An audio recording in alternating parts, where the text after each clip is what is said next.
On se retrouve toujours en direct sur Grand Lille TV en ce jeudi matin du 30 août, il est 7h30. Bon réveil à toutes et à tous, bon appétit si vous prenez votre petit déjeuner, bon courage si vous partez travailler. Allez, restez avec nous une dizaine de minutes pour faire un tour complet de l'actualité de la métropole lilloise, plus la météo et le trafic, tout cela dans un instant à suivre.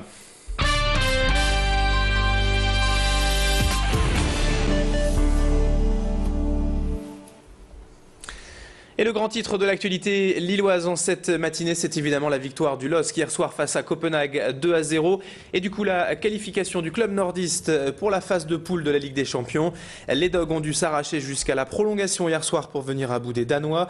Mais l'essentiel est acquis. Le LOSC va pouvoir poursuivre sa progression sur la scène européenne et traîner son grand stade face aux meilleures équipes du continent dans la plus prestigieuse des compétitions. Hier soir, les deux buts lillois ont été inscrits par Lucas Digne juste avant la mi-temps et Tullio De Melo lors des prolongation.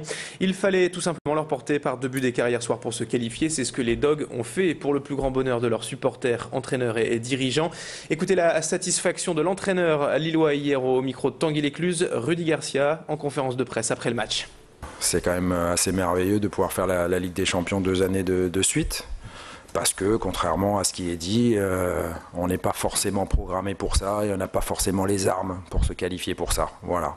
J'en dirai pas plus, parce que ce soir, ce qu'il faut, c'est savourer et féliciter les joueurs, parce qu'ils ont été grands, et dans tous les domaines, y compris dans les dernières minutes sur la solidarité, l'abnégation qu'ils ont mis pour tenir ce résultat. Donc, je suis vraiment content pour eux. Ouais.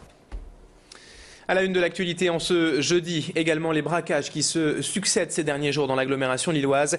Hier après-midi vers 15h, 4 individus cagoulés et armés se sont attaqués à la parfumerie Douglas du centre-ville d'Halluin. En l'espace de quelques minutes, ils ont menacé de leurs armes le personnel et les clients présents sur place et se sont emparés de dizaines de flacons de parfum et du contenu de la caisse.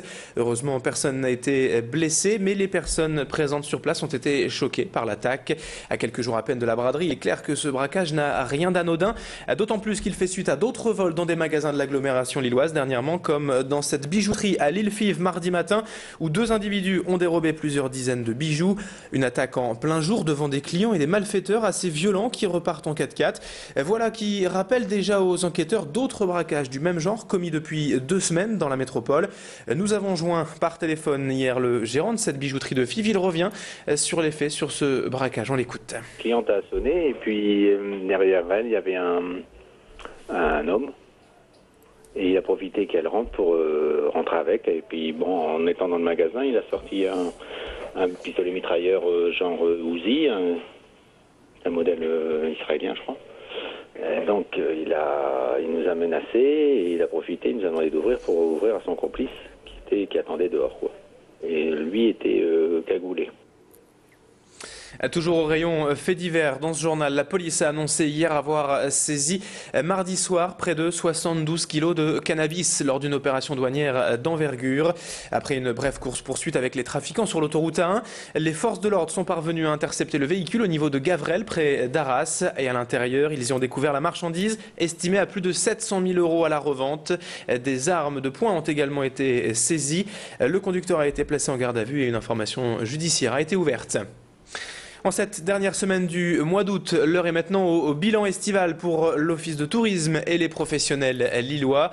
Un bilan plutôt mitigé cet été car après un mois de juillet très difficile à cause de la météo, août a tout de même été plus favorable sans pour autant parvenir à faire remonter la fréquentation. En baisse globalement cet été par rapport à l'année dernière. L'Office de tourisme met surtout en avant les Jeux mondiaux de l'esprit cet été à Lille qui ont permis de rassembler près de 60 nationalités différentes. En revanche, les retombées des Jeux Olympiques à Londres ont été moins importantes que ce qui était espéré. Mais ce que tout le monde attend désormais pour se refaire, c'est la braderie ce week-end. Avec en plus le beau temps qui est annoncé, les professionnels espèrent bien réaliser de bons chiffres cette année. Écoutez Bruno Goval, le directeur de l'Office de tourisme de Lille, à propos de cette braderie 2012. J'espère que toujours un beau rendez-vous pour nous. La braderie nous permet vraiment de pouvoir attirer de nombreux touristes, souvent qui viennent pour la première fois à Lille grâce à cette manifestation qui est un beau reflet, je dirais, de notre caractère festif, ouvert, enthousiaste, convivial. En général, c'est vrai que les gens sont toujours surpris parce que c'est une fête un peu unique. Donc on espère encore une fois recevoir de beaucoup de touristes. Allez, on termine maintenant ce journal avec ces images à l'heure où les Jeux paralympiques se sont ouverts hier à Londres. Plusieurs personnes handicapées et valides sont parties ensemble de Marc-en-Barœul hier pour rejoindre la capitale britannique et le stade olympique sous forme de relais où chacun parcourt 10 km. Les participants ont prévu de rallier Londres en 5 étapes, 2 en France et 3 en Angleterre. Ils ont tout d'abord rejoint Hasbrook hier après 50 premiers kilomètres et doivent arriver aujourd'hui à Calais d'où ils traverseront la Manche. Le but pour eux, c'est de participer à leur manière à la grande fête des Jeux paralympiques et de faire parler du handisport. Écoutez justement quelques-uns de ces participants au départ hier au micro de notre journaliste. Le fait de relier Londres, pour moi, c'est tout un symbole, étant donné que j'ai pas pu me qualifier à cause d'une blessure, une déchirure à l'épaule. Les Jeux paralympiques ouvrent aujourd'hui et on n'en parle pas encore assez à la télé et par cet événement on voudrait faire connaître le handisport et la section de notre club aussi. J'ai l'impression de courir, de me montrer aux gens, de découvrir une aventure que j'ai jamais fait en plus. Les JO c'est quelque chose d'unique et puis je tiens à encourager l'équipe de France, donc comme on dit, allez les Bleus. Et c'est la fin de ce journal. Dans un instant, à suivre la météo et l'infotrafic sur Grande Île TV. Excellente journée à toutes et à tous.